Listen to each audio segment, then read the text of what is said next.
नमस्कार। आज की बहुत ही खूबसूरत कहानी के साथ कि आज ही क्यों नहीं के चक्कर में ये स्टोरी 3 दिन से पेंडिंग पड़ी है। और इसका सबसे बड़ा कारण क्या होता है वो स्टोरी में है, वो है आलस। आलस की बात नहीं कहूँगी, लेकिन मेरी रीज़न कुछ और था कि नेटवर्क इशू होने की वजह से ये स्टोरी अपलोड नहीं हो पा रही थी। 3 दिन से कंटिन्यू कोशिश कर रही हूँ। तीनों दिन ऐसा हुआ कि तीनों दिन अपलोड करी और कराई एंड टाइम पे नेटवर्क ने धोखा दिया और वो अपलोड नहीं हो पाई। वेल कोई नहीं, आज फिर कोशिश करते हैं, आज ही क्यों नहीं। बात है एक गुरु शिष्य की। एक शिष्य अपने गुरु जी का बहुत आदर सम्मान किया करता था। गुरु जी भी उसको बहुत स्नेह करते थे, लेकिन वो अपने शिष्य के कुछ अवगुणों के प्रति बहुत सचेत थे। उनको पता था ये बहुत आलसी है, दीर्घ सूत्री है। दीर्घ सूत्री मतलब कोई भी काम बहुत देर में करता है, लंबा खींचता उस चीज़ को, जल्दी फटाफट नहीं करता, क्योंकि उसमें आलस भरा रहता था। चुस्ती नाम की चीज़ नहीं थी। गुरुजी बहुत चिंतित रहते थे। वो आज के काम को कल पे छोड़ देता था कि फिर कर लेंगे, कोई बात नहीं। पढ़ाई से दूर भागने की कोशिश करता था। तो गुरुजी को चिंता हुई अपने शिष्य की। ऑफ कोर्स जो टीचर होता है अपने स्टूडेंट को अपने बच्चों की तरह मानता है और वो उनके भविष्य के लिए चिंतित भी रहते हैं। तो उन्होंने एक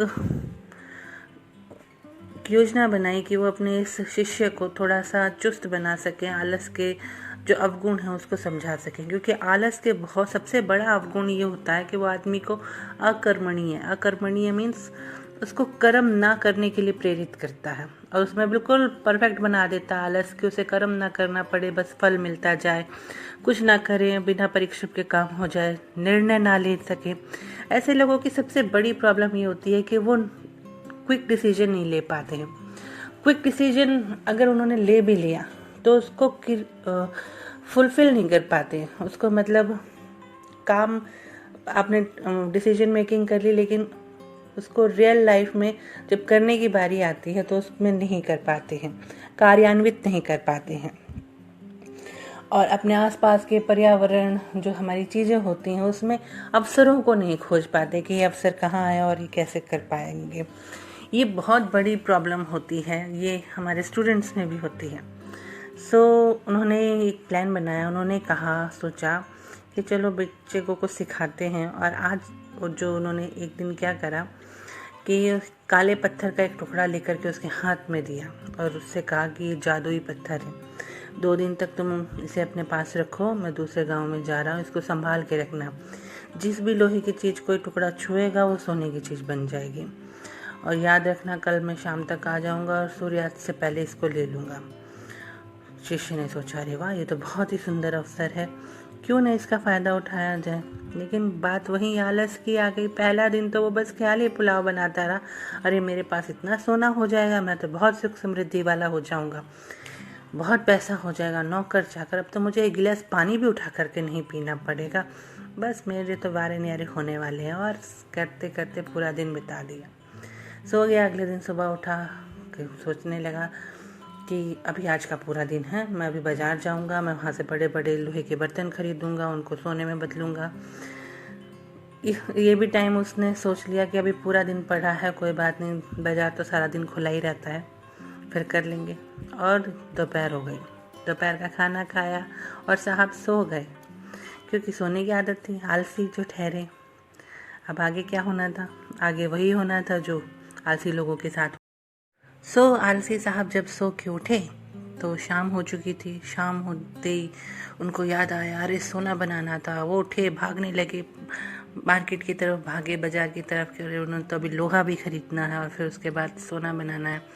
और जितनी देर में उठ के जाते तब तक वहाँ से गुरुजी आते हुए उन्हें दिखाई दिए और गुरुजी ने उनसे वो सोने जो पत्थर था वो ले लिया।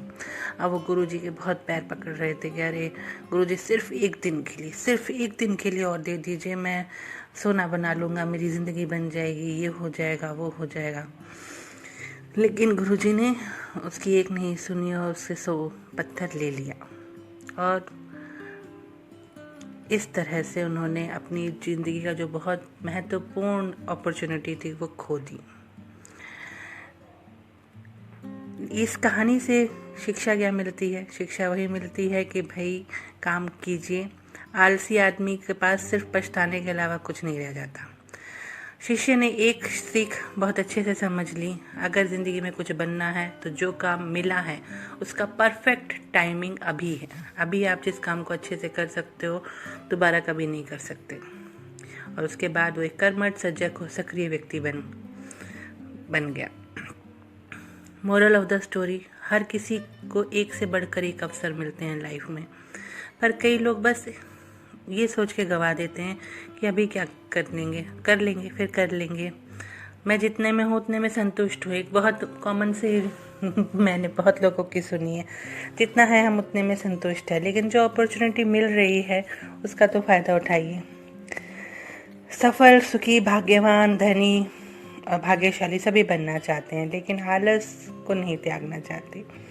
बात बहुत छोटी सी है, हम अपने बच्चों को सिखाते हैं, थोड़ी सी बात बड़ों से ही शुरू होती है। अब आगे से सिर्फ मैं अपने ऊपर से अप्लाई करती हूँ कि जब भी कोई काम हम टालने की कोशिश करेंगे तो उसमें एक बात को ज़रूर कर लेंगे, अपने आप से एक क्वेश्चन ज़रूर पूछेंगे कि ये काम आज ही क्यों नहीं और अभी क्यों नहीं। शायद ये क्वेश्चन जब खुद से पूछ लें तो काम को करने के लिए प्रेरणा मिल जाए। होपफुली स्टोरी आपको अच्छी लगी होगी। तो आज के लिए इतना ही, कल फिर मिलते हैं एक नई कहानी के साथ। तब तक के लिए नमस्कार।